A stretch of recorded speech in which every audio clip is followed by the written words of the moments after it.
Exercising is what I just said. You're not going to think about exercising as part of a study regimen, but it is.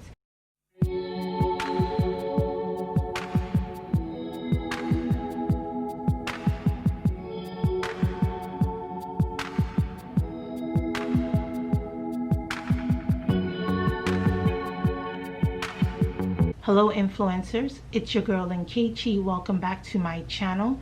In this video, I will tell you 5 different tips that will help you with information retention and the different effective ways that you can use when studying, prepping for those exams, studying for those courses. As you know, being in the HIM profession, we are always re-educating ourselves. There are continuing education courses. There are usually different methods that you can utilize to really make sure that you're retaining the information that you need to pass those exams and those certifications.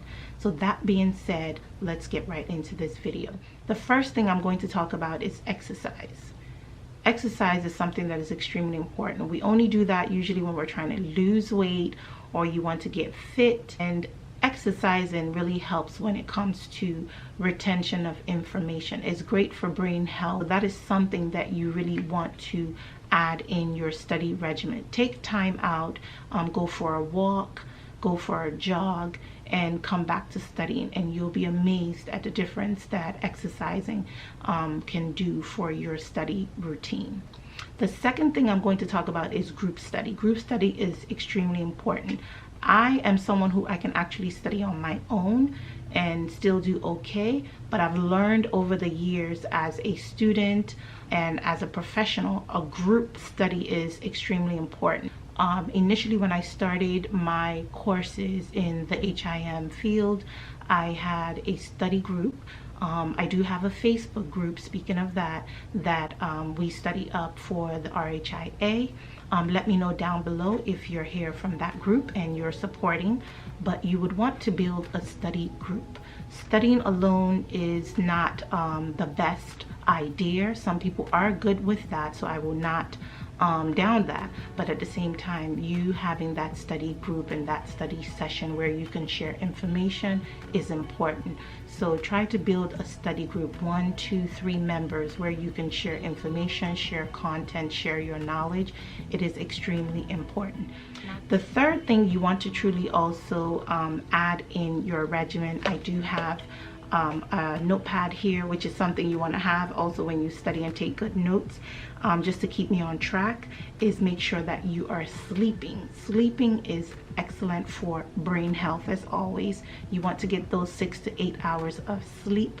When you don't, we don't function. I know I've had lots of times where I try to operate on not enough sleep and it does not work. So try to get that 6 to 8 hours, and then try to, if you can, add in a nap. I know during my college years, I would go to the library to study for long hours, and at times I'm unable to retain all that information.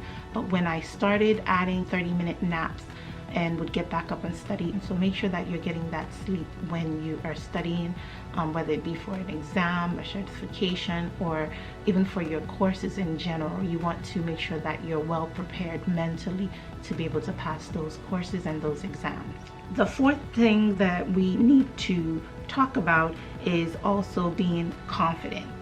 Confident is important.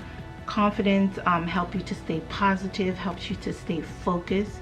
And a lot of times we panic when it comes to taking these exams. I know that in my Facebook page, I have those who might message me privately and tell me how maybe they hadn't done well on an exam or didn't feel confident enough to take the exam, didn't feel ready. But when you build that confidence, you will feel ready. When you build that confidence, you're going to think positive. You're going to say, I can do this. So try to be confident in yourself and in what you can do. Know that you have made all that effort to study, and so you want to just build that so that when you go take that exam, you know that you are ready to take that exam and you're going to be confident that you're going to pass the exam. If you don't have that confidence, you're not going to be able to succeed. The last thing is testing. You want to take time out and test yourself. Don't do information overload where you study and study and study and you're not testing yourself. Test yourself. There are lots of information behind the textbook. Something I used to do is the check your understanding with a lot of my textbooks. I did a lot of assessment. You want to incorporate having short practice tests. A lot of us study and we do a lot of reading. We go from one textbook to another. So take time out for each chapter you're reading or each content you're reading or what you're studying, and just go ahead and test yourself, test your knowledge to see where you are. So I hope you guys found this video to be helpful. If you found a lot of vital information, valuable information, please thumbs up. Join the influencers family, support this channel. We have great contents coming up. Let me know down below what you have done to study, how you have succeeded in study. How did you build your study regimen? I'm sure a lot of people would love to read that and learn from it. We're learning from each other. Do subscribe to my channel. Help me build this channel. I will see you on the next one. Bye, influencers.